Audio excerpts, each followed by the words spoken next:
Hello everyone, Eric McRae here. In today's video I will be dealing with the topic of the flat earth debates. And I just want to give you the upfront that this subject matter gets very complicated and there's more to meet the eye. Because depending on what information you've been exposed to, you might have a totally different experience with it or a different expectation for who you think is promoting the theory, who you think is defending it, and what you think the history of the theory actually is. And you may find out, analyzing the facts and the history, that a lot of what you believe might not stand the test of actual scholarly scrutiny. So there's multiple elements I want to consider in terms of the debates going on and the battles with this theory. So element one is our own people group and our own internal bias or people group history. Another element we can look at is our personal investment in the belief itself. A third element is recent historical offenses that increase our sensitivity in ways that affect our judgment with regards to this issue. I'll give you an example, would be the COVID vaccine agenda. That had a massive repercussion for sort of decreasing the confidence of the people for any kind of narrative from the scientific community being treated as authoritative in any way. And unfortunately, that is a legitimate result of that terrible scamdemic agenda.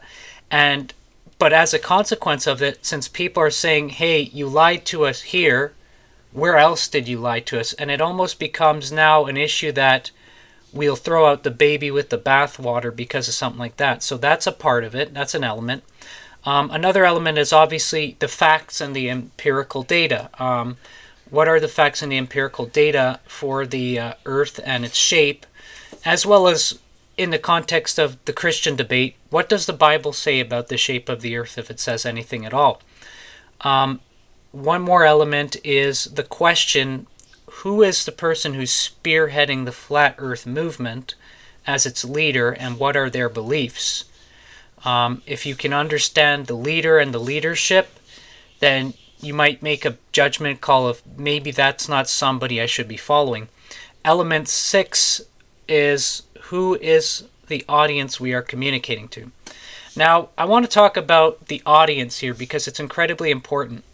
I have encountered the flat earth theory being promoted in my church and my particular denomination of Christendom, and I've encountered it a lot lately. It's on the rise, and knowing the nature of the denomination I'm associated with, that is not at all a surprise to me. It doesn't really intimidate me. I can absolutely understand why I would encounter this now, or why people would have a habit of questioning things that they previously believed in terms of like a spherical earth, and be in a group more at risk to challenge authority or established conventions.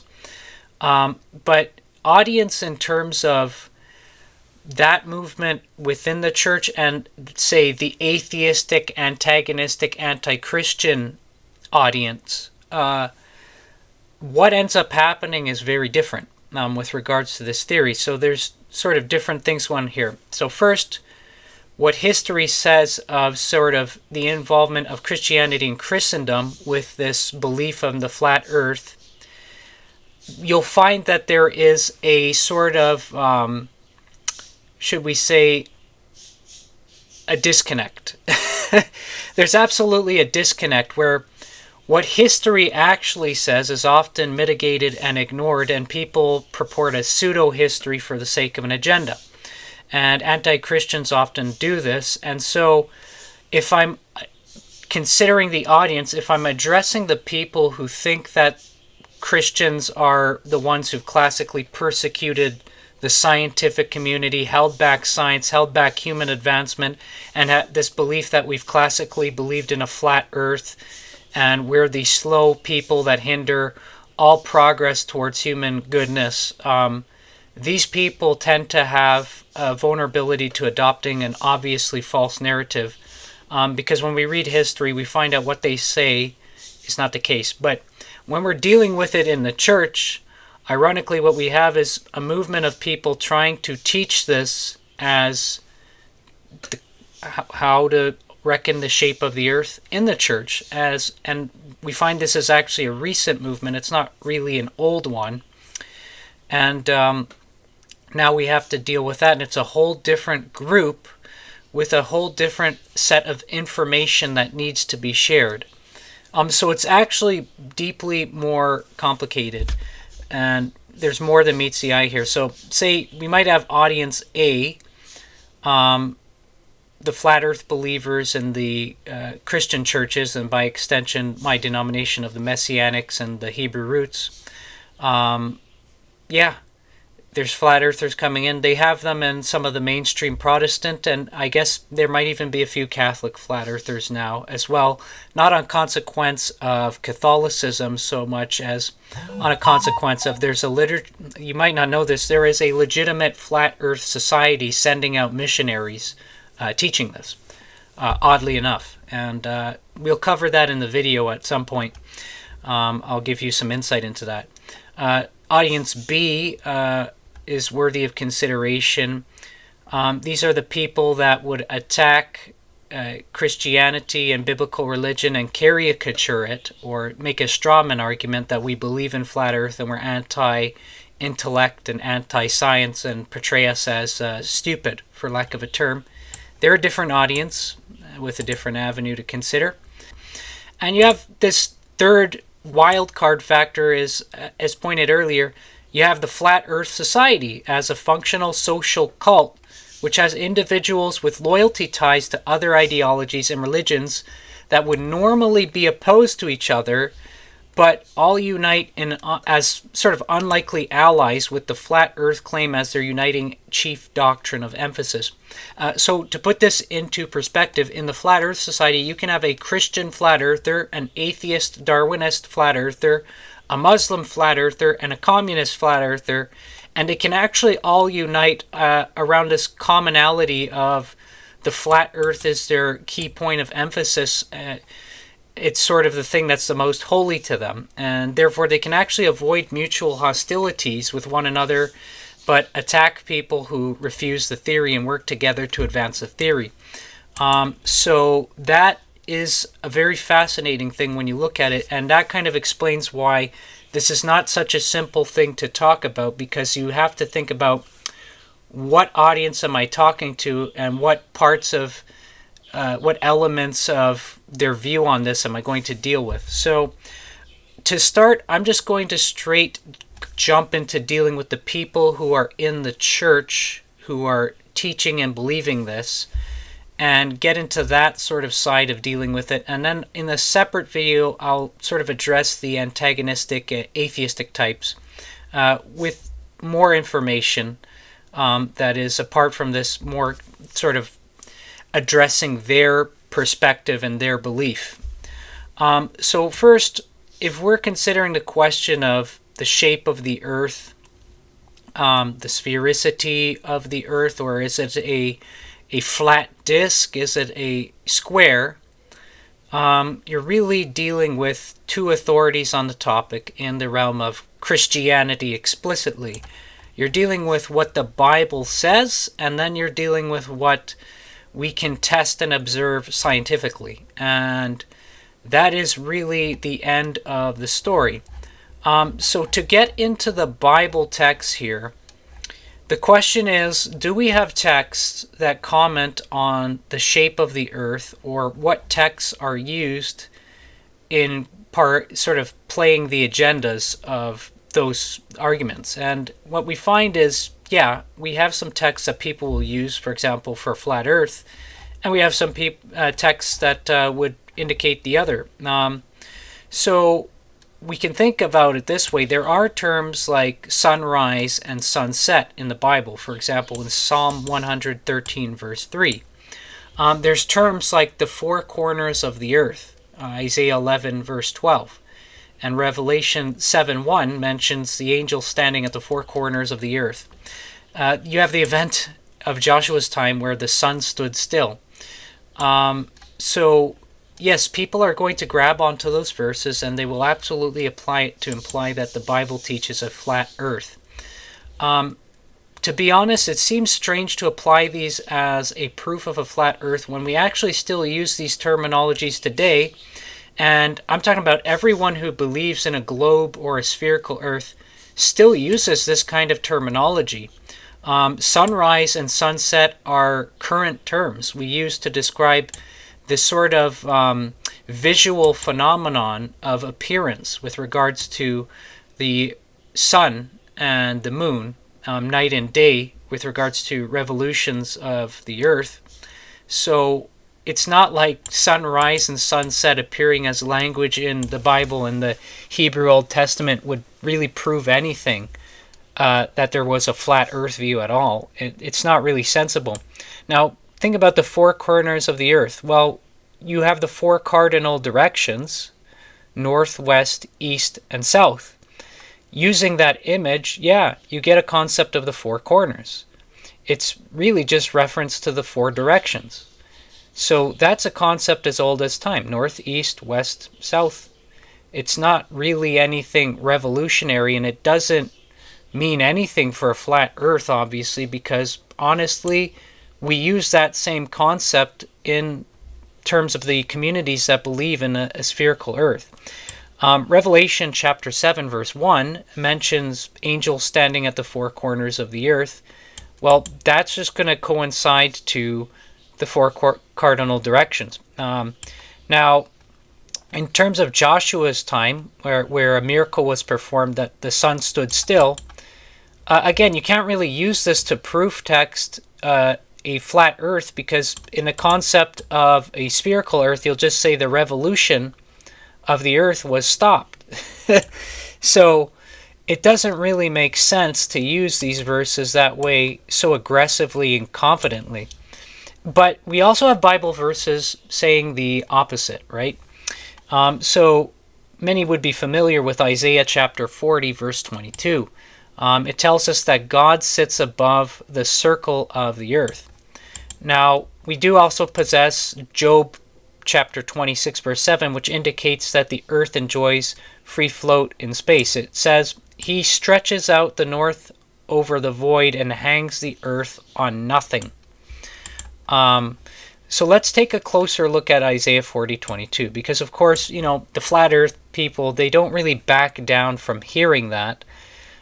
Debate comes over the word usage here. So if we read this verse in its original language in the Hebrew, the word used for circle here, Isaiah 40 verse 22, is kug. And of course it is always associated with a circular shape or a circuit or vault. Now the Strong's number for kug is H2329, and it is commonly translated exactly that way as I said. I find that when you look at the word kug, it is pretty clear when you look at the totality of it. Now, look at the language used though. Let's look at kug and use put our thinking cap on, not the dunce cap, but the thinking cap, and look at it constructively here. These three meanings typically get applied: circle, circuit, and vault. Now think about those. So a circle is obviously that it's a circle. It's something circular. A circuit is something that's going in a loop, which sounds a lot like an orbit or a rotation. Okay? And then the third translation that's commonly applied is vault, or vault of the heavens. Now ask yourself, think about a vault. In banks you have a vault where they keep a lot of the gold and the silver bars, for example. Is the vault a flat space, or is it a three-dimensional space? It's a three-dimensional space, like a box with, like a safe. It's made out of very strong materials. It has a door with a powerful lock, and you go into the vault, and the gold bars are there. But it's a three-dimensional space. So if you just combine the meaning of the classical translations of the Hebrew word kug in the Bible, where it says God sits above the circle of the earth, you get something that's more than just a mere circle like a flat disc. You get something that is circular, something that has some kind of rotational element or orbit element, and then something that's also connected to a word that's three-dimensional. So what is circular, three-dimensional, and in some sense has a circuit or a rotation or orbit? This sounds like a term for the spherical Earth, doesn't it? This is actually what the Bible says about the flat Earth. And then again, you have Job, the portion I quoted earlier. The Earth is suspended above nothing, on nothing, so it's free-floating in space. And it's got all these elements tied to it. So the Bible does speak to this issue, and it does portray it a certain way, and it's not going to work in the favor of the flat earthers exactly when you take the time and do the study to think about it. But you do have to be accountable in the information and not just say, well, listen, we've always translated this as sphere. What are you talking about? That's not exactly accurate. So moving forward, the question is, how can we know the shape of the Earth? Well, there's sort of ways of testing this, and there's kind of 10 popular facts you can apply.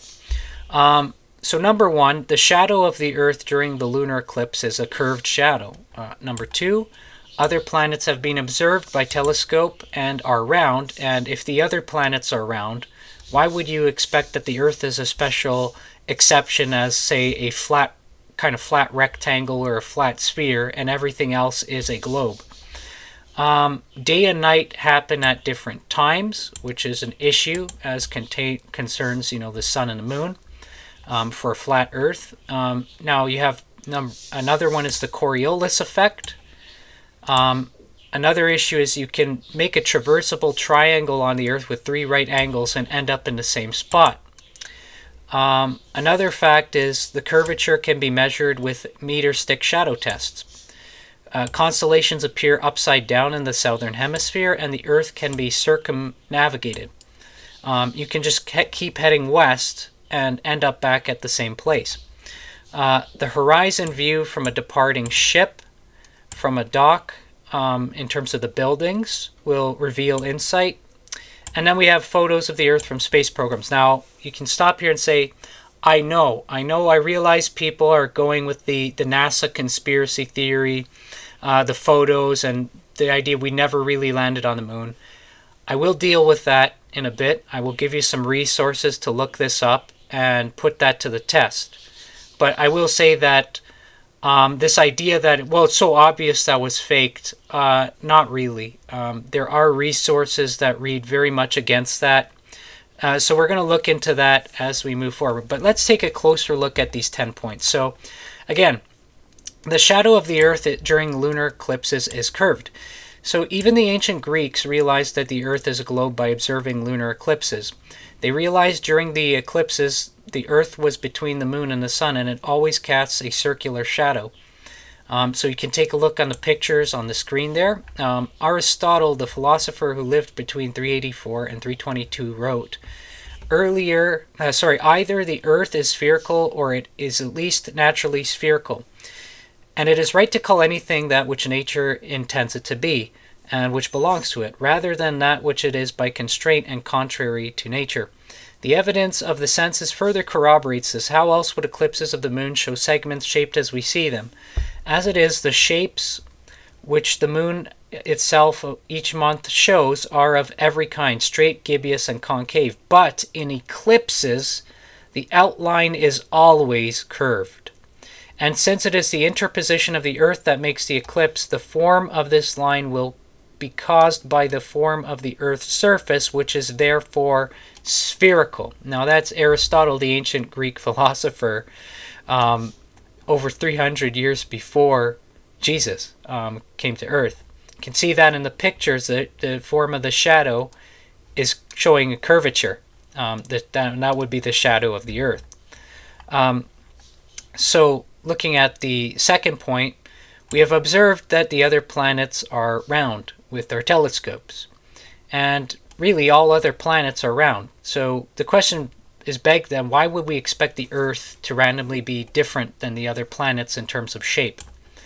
It doesn't make a lot of sense. I mean, you can say you can go with this kind of theological point that God made the Earth and man kind of the center point, and this idea it's the center of the universe, and maybe it's got a special shape, but that's really just an assumption. That's just a lot of contrivances, but it's not really something that's super plausible. So number 3, day and night happen at different times.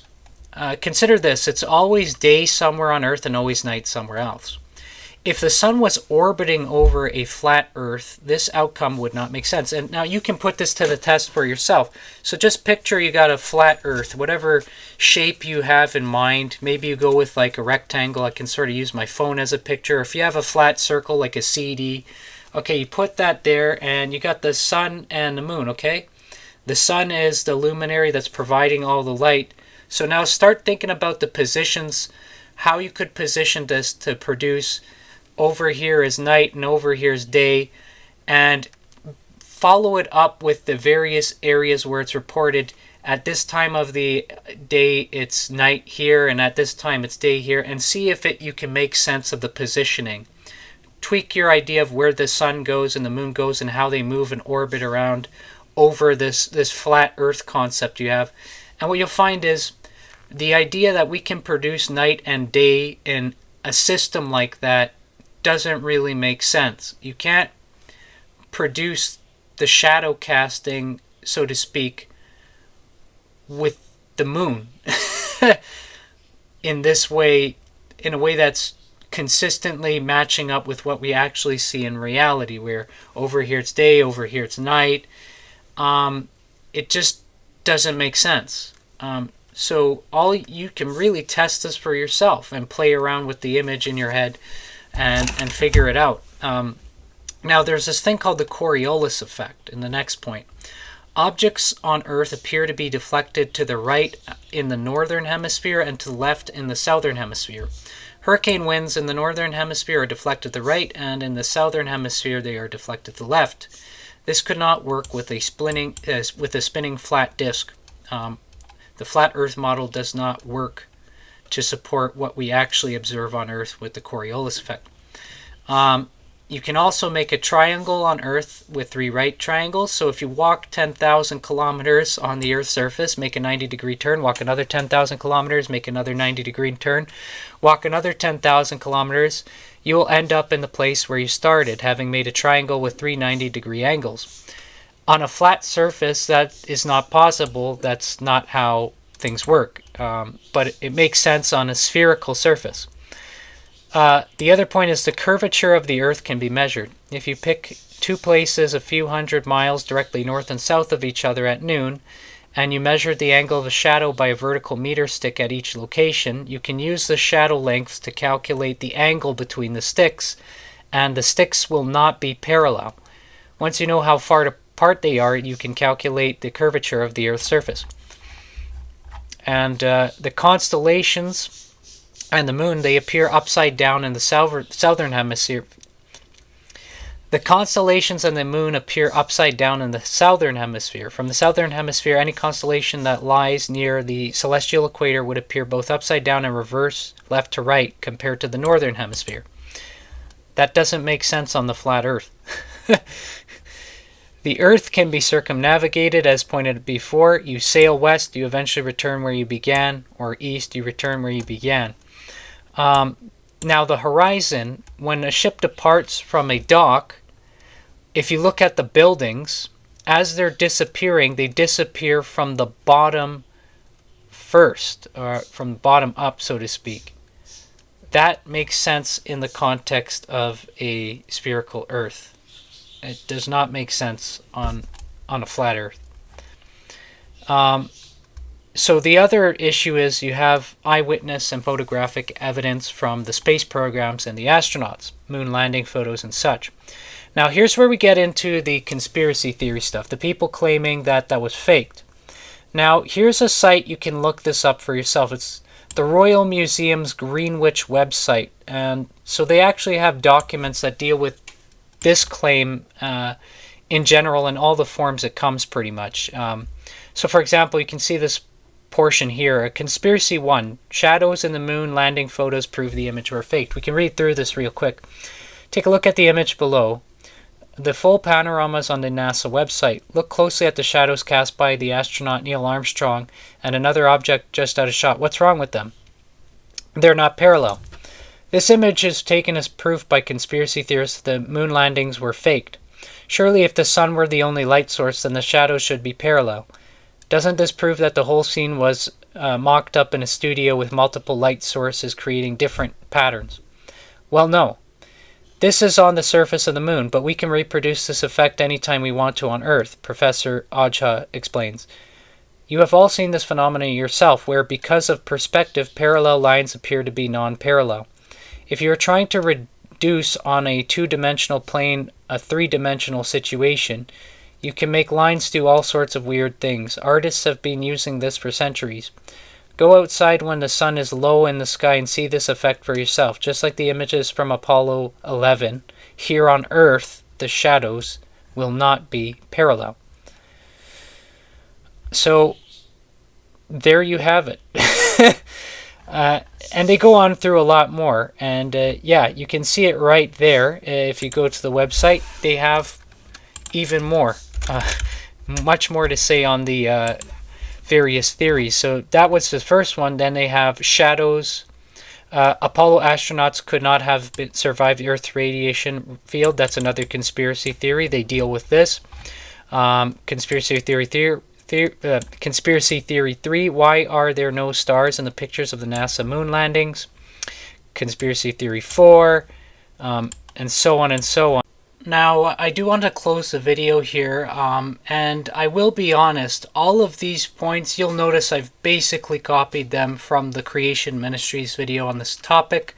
You can see the link in the video here. Here's a picture of it on YouTube.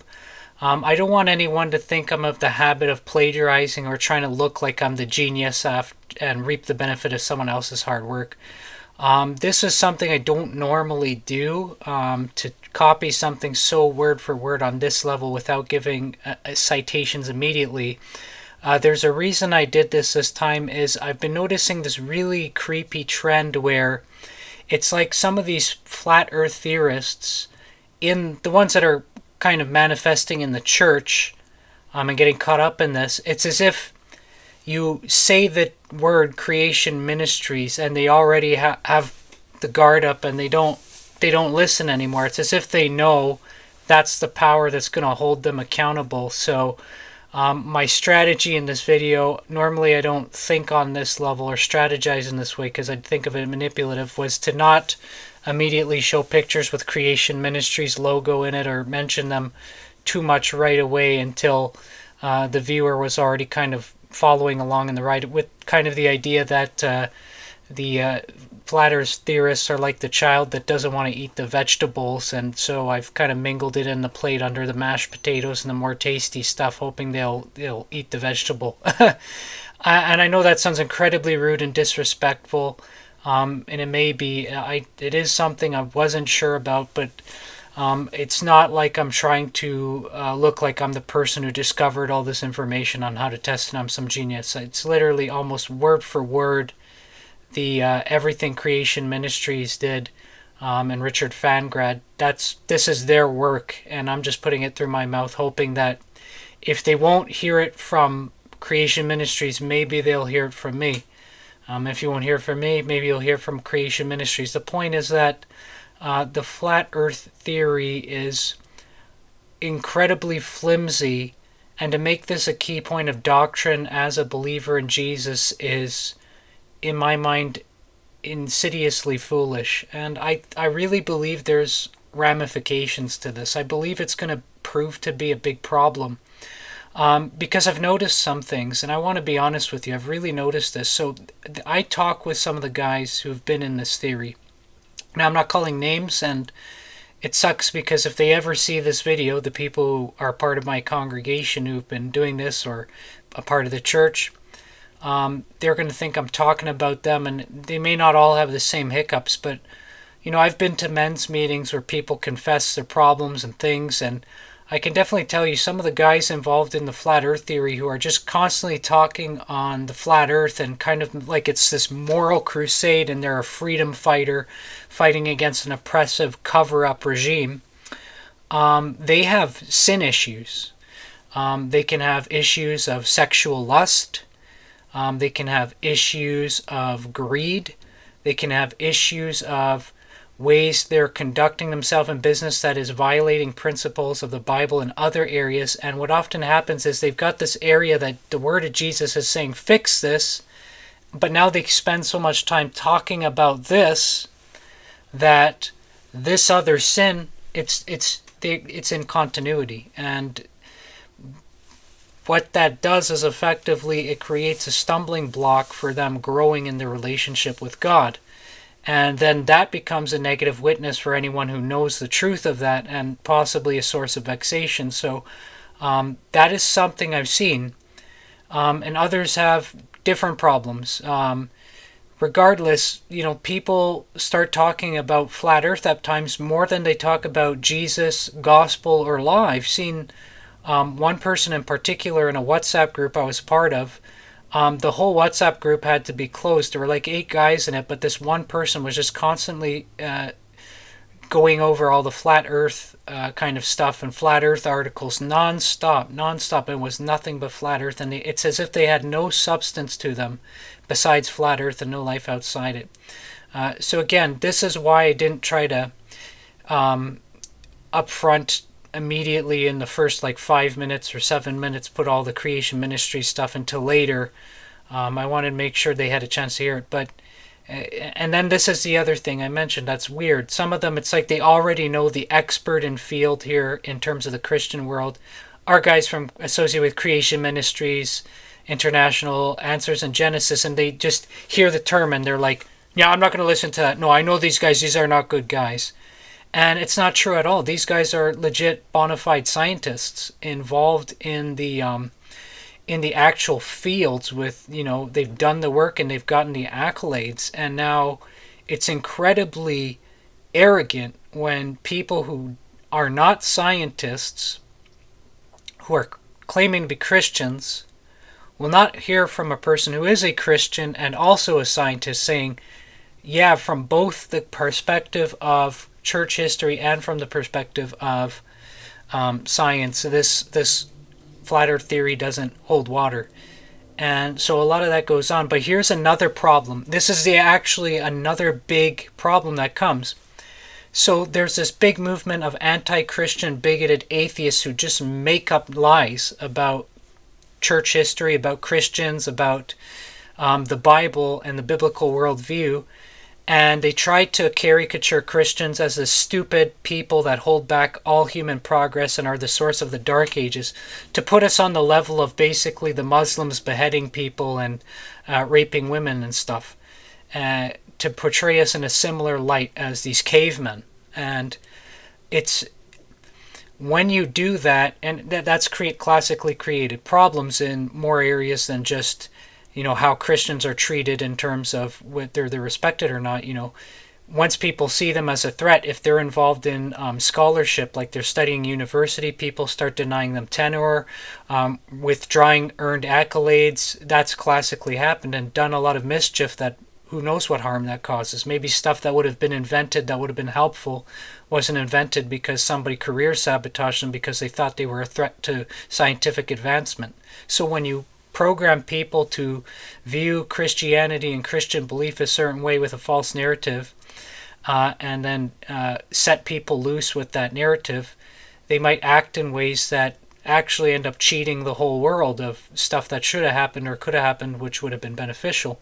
But now the point here is that with these kind of anti-theistic, bigoted groups, now if they're seeing you're in the church and you're actually professing you believe in a flat earth, and they're spreading a false story that Christians have always believed in a flat earth, you've given them a theoretical confirmation for their erroneous idea, and therefore they're going to walk around and continue in their way of blaspheming Jesus and saying Christianity is a religion for weak and stupid people who are cavemen and weak and all this other stuff. So you validated their delusion for them with your own delusion, basically. So that's the great risk I see when believers in Jesus, in Yeshua Messiah, are walking out a crazed theory like this. And so it's tough because I want to be kind to the members of the congregation and the church, but I don't know how to avoid using harsh terminology that sounds like I'm being rude or disrespectful to you when matters like this are spoken of, because it's just I understand better the cascading effects that implementing this belief system here has. And you're going to end up harming greatly the cause of evangelism. It's going to be one of those things where the word says God's name is going to be blasphemed everywhere because of you. Now, I know the people aren't doing it intentionally. They don't know what they're doing. But the problem is the ones who are going to suffer the consequences of this are the evangelists and apologists who have to do the hard work explaining that this is not who we are or what we believe and proving it from history. We now have to work 5 to 8 times harder, which means we're not going to be in a good mood when we're going to see people just proclaiming flat earth in our churches. We're not going to be able to always be kind in how we talk to you.